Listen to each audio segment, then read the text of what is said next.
திருப்பாவை 29வது பாசுரம். ஆண்டாள் அருளியது.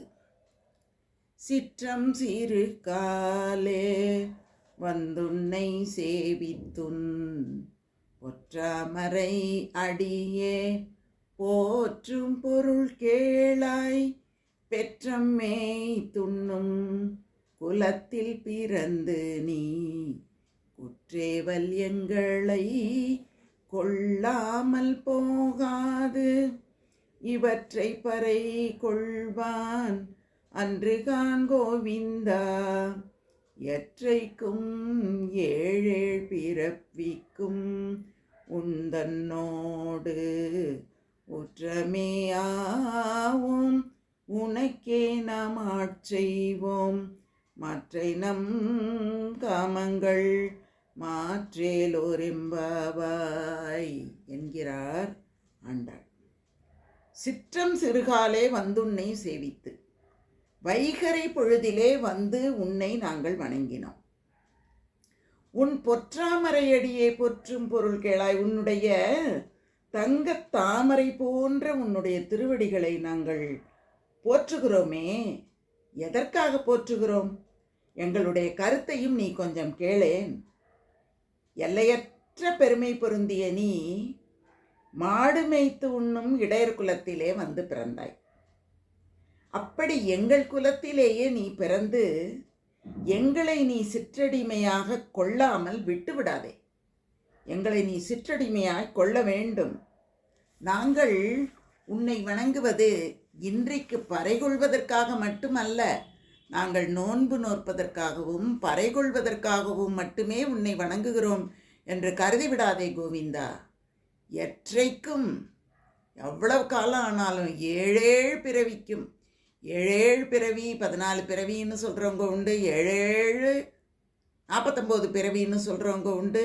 எத்தனை பிறவி எடுத்தால் என்ன, உன்னோடு நாங்கள் பொருந்தியே வாழ்வோம். உன்னோடு தான் நாங்கள் வாழ்வோம். எங்களுடைய வாழ்க்கை உன்னோடு தான் இருக்கும். உனக்கே நாங்கள் அடிமையாகி தொண்டுகள் செய்வோம் கோவிந்தா.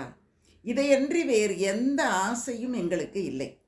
அப்படி வேறு ஏதாவது ஆசைகள் எங்களுக்கு தோன்றுமேயானால், உன்னை வணங்குவதை தவிர்த்து வேறு ஏதாவது இந்த உலகில் தொடர்பான ஆசைகள் எங்களுக்கு தோன்றுமேயானால் அவற்றை மாற்றவும் உன்னால் மட்டும்தான் முடியும் கோவிந்தா.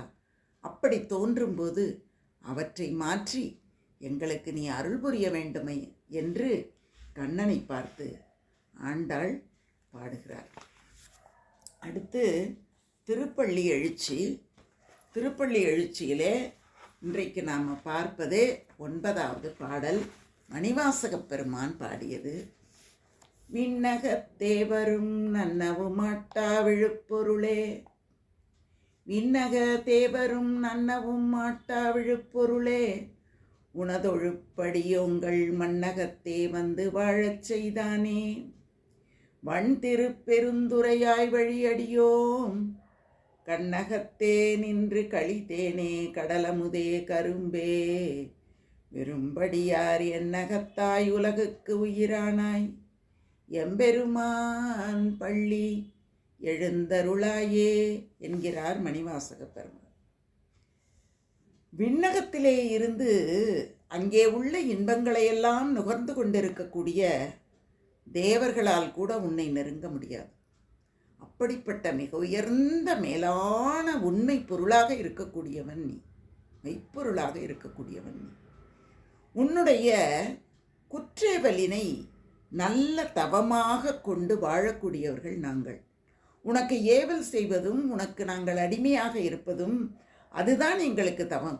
இதை தவிர வேறு என்ன தவம் எங்களுக்கு வாய்த்து விடப் போகிறது? அப்படிப்பட்ட தவத்தை செய்து வாழும் உன்னுடைய அடியவர்களாகிய எங்களை வாழச் செய்தவன் நீ அல்லவா? வளப்பம் மிகுந்த திருப்பெருந்துறையிலே அமர்ந்திருக்கக்கூடிய சிவபெருமானே, நாங்கள் உனக்கு வழி வழி அடியாராகும். பரம்பரை பரம்பரையாக நாங்கள் உனக்கு தான் அடிமையாக இருக்கிறோம். எங்களுடைய கருத்திலேயும் கண்ணிலேயும் பொருந்த தோன்றி களிப்பை வழங்கிய தித்திக்கின்ற தேன் போன்றவனே, தேனை நினைத்தாலே உள்ளத்திலே ஒரு பெரிய களிப்பு தோன்றுமல்லவா? அந்த இடத்துல தேன் என்று அவர் ஏன் சொல்கிறார் என்றால், தேன் மருந்தாகவும் இருக்கும், விருந்தாகவும் இருக்கும். அவ்வளவு எளிதிலே கிட்டிவிடாது. அப்படிப்பட்ட தேன் போன்ற நீ களிப்பை எங்களுக்கு தந்து கொண்டே இருக்கிறாய். பார்க்கடலில் தோன்றிய அமுதம் போன்றவன் நீ. உன்னை வணங்க ஆரம்பித்தால் மரணம் என்பதே எங்களுக்கு கிடையாது. உன்னுடைய அடியவர்களாக நாங்கள் வாழும்போது ஒரு நாளும் நாங்கள் மரணத்தை தொடவே மாட்டோம். மரணம் எங்களுக்கு வரவே வராது. அப்படிப்பட்ட அமுதம் போன்றவன் நீ, கரும்பு போன்றவன் நீ. உன்னை இந்த கரும்பை எப்படி கடித்து கடித்து சுவைக்கிறார்களோ அதுபோல வன் தொண்டர்களாக இருக்கக்கூடியவர்களுக்கு கூட நீ அருள் பொழியக்கூடிய கரும்பு போன்றவன் அல்லவா?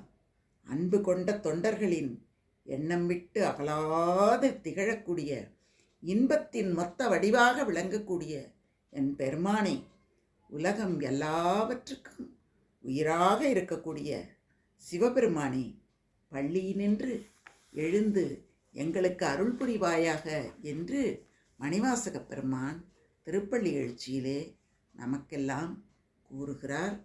அவற்றை நாம் தொடர்ந்து படிப்போமாக. வாழ்க, வாழ்த்துகள், நன்றி.